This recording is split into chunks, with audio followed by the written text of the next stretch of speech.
Hello friends, welcome to the second module of Bug Bounty Hunting program. In this module, we will be talking about the information gathering basics. So, let's start this module. What is information gathering?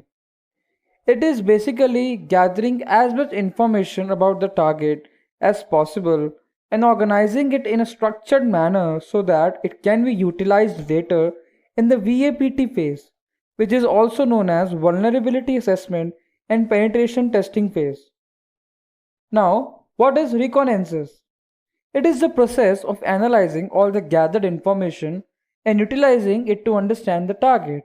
Thank you for watching this tutorial. Hello friends, welcome to another tutorial of Bug Bounty Hunting program. Let's talk about what is digital footprinting. These are basically the traces that are left online when a person is using the internet.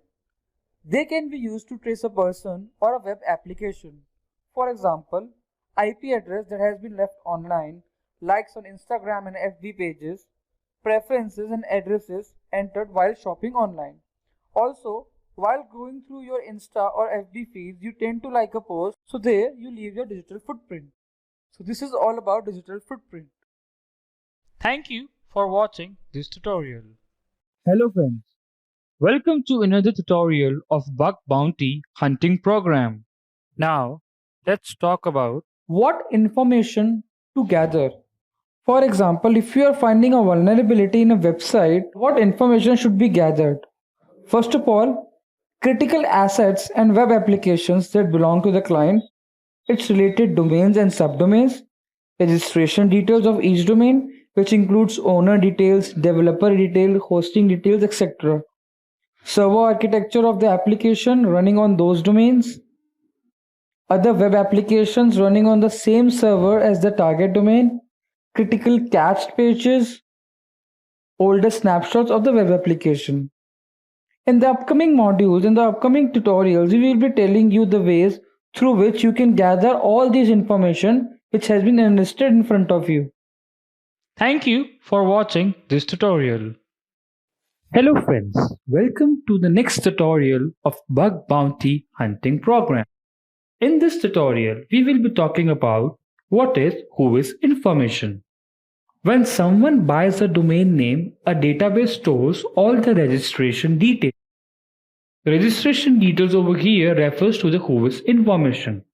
It is a protocol that receives response from the database that stores registration information of a domain or an IP address. The Whois information includes name of the organization, who the domain belongs to, owner of the person purchasing the domain, name of the developer who handles it, full name, complete address, contact number, email address, and many more things.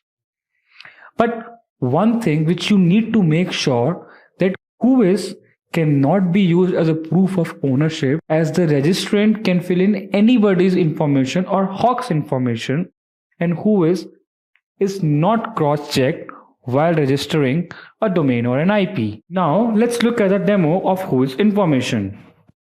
All you need to do is to open Google Chrome.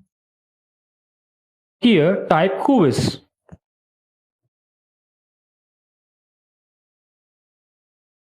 Now let's open this link.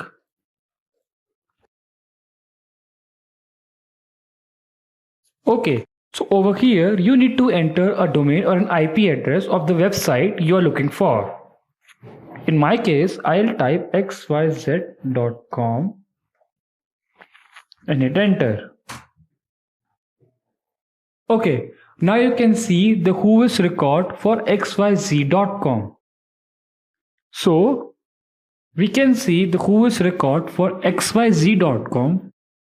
Over here, you will see the registrant organization, its country, its details, when the website was created, its IP address, its IP location, its domain status, and many more things. So that's all for today. Thank you for watching this tutorial. Hello friends, welcome to the next tutorial of Bug Bounty Hunting program. Now in this tutorial, we will talk about how to gather information about people and organization. Information about people can be their full name, their email address, their residential address, their mobile phone number, etc., and many more things. So what are the methods of finding full name and email address? There are three methods via which you can find the full name and email address of the target person. First one is social media platforms. Via Facebook, Instagram, Twitter, Snapchat, Pinterest, YouTube, Hangout, and many more things, you will be able to find out the full name or the email address of that person. Or maybe via professional platform. For example, LinkedIn, Naukri.com, Glassdoor.com. These platforms might also provide you the resume of that person. For example, if somebody has uploaded a resume on LinkedIn.com, then you'll be able to get access to each and everything about that person. You'll be able to get to know that person inside out. So that's a major plus point if you are browsing a person on LinkedIn.com. The third one is Google search. It is the most powerful search engine, and if it used correctly can be of great use. Now let's talk about how to find out name behind mobile phone number. There are also three methods to determine the name behind mobile phone number. The first one is using Truecaller. You just need to open that application in your mobile phone or maybe in the browser. Just type the number and you will get the details of the person. If this is not the case, we are not able to find the name of the person behind the mobile phone number via Truecaller, then we'll switch to the second method, that is login and forgot password page. Many of the social media platform and online shopping platform these days use mobile phone number as a username, and if you click on the forgot password option, it will show you the username behind it. So that's how you can get to know about the username or the name behind the mobile phone number. And the third one, as I have mentioned previously also, that Google search is one of the best method via which you can find out many things. Though in the later section I will be talking about the Google search in detail and how to use Google searches to find out great details and in-depth details about a person or an organization or something else. Now, organization information finding. For this also we have three methods. First is social media platform, second one is company review services, and third one is organizational financial analysis services. First, let's talk about social media platform. Many organizations have official and unofficial accounts on social media platform like Facebook, Twitter, Instagram, etc. And these can be used to gather information about activities of the organization, and we can also find about the current or ex-employees. We can also get to know about the company review services via websites like TimesJob, Glassdoor.com. These websites provide us company review services. There is a section for current and ex-employees who tells about the information and who uploads their review on these websites. We'll get to know about the company services. These review might also contain the salary structure, the environment of the company, and maybe the turnover. The third one is organization financial analysis. There are few websites via which you can get to know about the financial planning, what all mergers the company had in the past, and it would also tell about the current employees and ex-employees that are working in that company. So here is a list, very small list, where you can get to know about the financial analysis of a company. First one is Crunchbase, then Wikipedia and AngelList. These provide information about the financial situation of organization and key people associated with it. That's all for today. Thank you for watching this tutorial.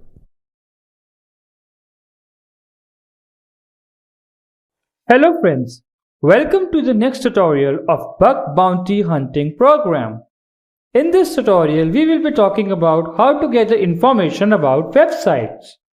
First of all, we need to get an idea about the technologies that is being used by the websites and the web server. And for that, one of the best sources, builtwith.com. Builtwith.com will provide you all the necessary detail that you need to know about a website. It will tell you about the programming languages that has been used in the website. It will also tell you about the hosting providers to see where the website is hosted, and about the web server as which server software is being used by the website. So now let's look at an example. For that, go to Google Chrome, type built with, open this first link. Over here, enter your website. Just to show you an example, I'm using a testing website that has been provided to us by Acunetics. Now over here you can see that the website is using PHP as their language and web server is Nginx. Click on Detailed Technology Profile. It will also tell you about the web server's version, that is 1.4, and the web hosting providers, which is godaddy.com, and a lot more details. So you can explore more about this website. Okay, now let's move on to the next part. Now, apart from the technology of the website and web server, what else we can search and what else we can gather? So there is something called Web Archive or Wayback Machine. Going through the history of a website to see how the website looked in the past and its features, additions and deletions that have been made over time. We can look at the website and get to know how it looked in the past and what changes have been done over a period of time. Let's see an example of Web Archive. Type Web Archive, open the first link, and over here we'll type our website, that was testphp.oneweb.com. It will provide you information year-wise. So it was in 2012, the website was crawled for the first time. On August 19, it took one snapshot. Let's look at the snapshot. This is how the website looked during that time. Let's look on December 6. Same website. Now let's come a bit forward in 2016. Wow, it crawled many times and took many snapshots. Same, there was no change in the website. Now let's search for 2018.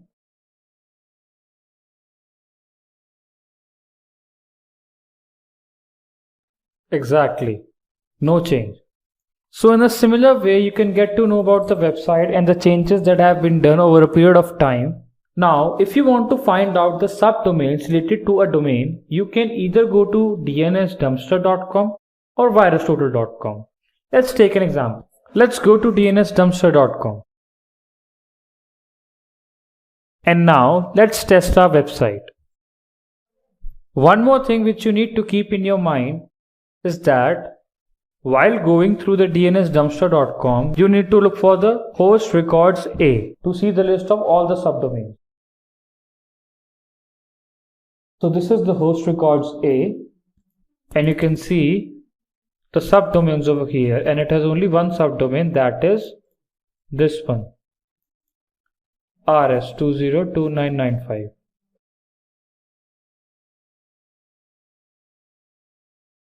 Let's also check the same website on virustotal.com. So this is one of the important videos while testing a website and while doing a VAPT, because information gathering is the first step which you need to perform, and it is a very important step because you need to gather a hell lot of information about a website, and all these things which we have mentioned in this video are very crucial. So thank you for watching this tutorial. Hello friends, welcome to another tutorial of Bug Bounty Hunting program. In this tutorial, we will be talking about what are Google Docs and what is GHDB. So first, let's talk about docs. Docs are basically the special keywords that you can use to do a more accurate search on Google. If you type something on Google, lakhs and lakhs of searches appear within a spree.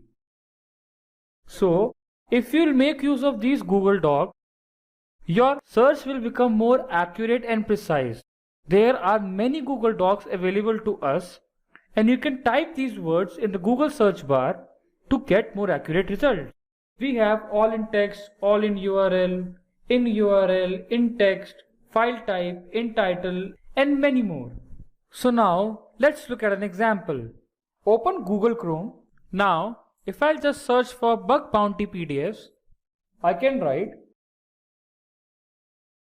Now the number of results were nearly 10 lakh. But if I'll add a Google Doc, it will make my search more specific and precise. Let's use file type.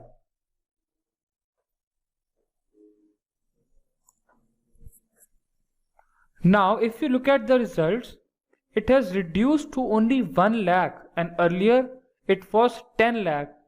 Let's see again. See, 10 lakh and 1 lakh. So there was a drastic change in the number of results. And all the links are direct download for your PDF file. So this is how we do an accurate search on Google Chrome by using Google Docs. So what does a file type do? File type is used to search for any kind of file extension. For example, if you want to search for JPEG file, you can use file type JPEG, and before that you can type the name of what JPEG file you want to search or download. Now we will talk about what is GHDB, that is Google Hacking Database. It is a doc mine which contains thousands and thousands of docs in it. The link has been given below. GHDB will show you uniqueness and the power behind Google's search engine. This provides us advanced searches and information like server detection file, footholds. Footholds are queries that helps an attacker to gain access into a web server. It also helps us in finding files containing usernames, containing passwords, having login pages, having sensitive directories, vulnerable files, error messages, and many more things. All these things will provide you an upper edge in bug bounty program and in VAPT. Now, let's look at an example. For that, open Google Chrome and type GHDB, that is Google Hacking Database. Now over here, open the first link that says exploit-db.com. Now over here you can see that this is the list of docs and this is the category. For example, the first doc has a login portal, second has advisories and vulnerabilities, third has sensitive directories, foothold, file containing juicy information. So you will get to know about all those docs and what they do. So over here is the list of docs. So if you want to search a particular doc, for example, if you want to search an admin page, you can type in the quick search admin and hit enter. Over here you will see a list of all the docs that include the word admin in it. Now let's check this doc which says that it has page containing login portals. If I'll open this link, it will show me the login page. If I'll open the third page, that's also a login page. So the list over here contains all the login pages. That's what a Google Doc does. If I want to be more specific, for example, among these login pages, I want to focus on some countries' websites. So I can use one more doc over here, site:pk, and I'll hit enter. So if you look over here, it will show the list of all those links, all those websites which has .pk as their top level domain. Let's open this. That's a login page and that's an admin panel login page. Let's open this one as well. Voila, that's also a admin login page. So basically this is the potential of Google Docs. If you are using it correctly, then you will definitely be able to extract some juicy data out of it. Thanks for watching this video.